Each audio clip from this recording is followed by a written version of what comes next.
Le 23 mai dernier, lors du tout premier conseil municipal de Caudebec-les-Elbeuf, 9 adjoints sont élus dans l'équipe exécutive de la ville.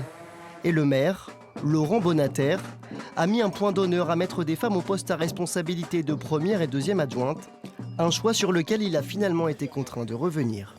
La préfecture nous a fait savoir que ce n'était pas légal. Nous avons reçu un déféré préfectoral au tribunal administratif et nous avons été obligés de faire démissionner l'ensemble des adjoints pour les faire réélire, les mêmes, avec les mêmes délégations, mais à chaque fois un numéro différent pour respecter strictement cette parité numéraire. Pour nous, une loi sur la parité, ça doit servir à promouvoir les femmes. Et le maire étant un homme, on trouvait assez logique d'avoir ces 2 premières adjointes des femmes.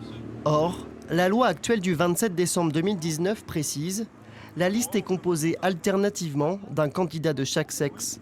Ainsi, à une première adjointe doit succéder un deuxième adjoint, homme cette fois-ci. Une absurdité pour les habitants.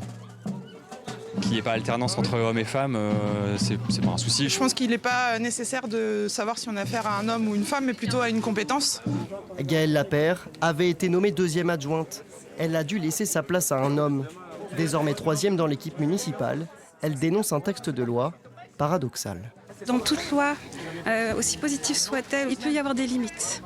Et ces limites, nous les avons donc connues ici. Ça pose aussi la question de la place des femmes dans la vie publique. Il faut vraiment être dans cette absolue vigilance. C'est plus qu'une question féminine, c'est une question sociétale.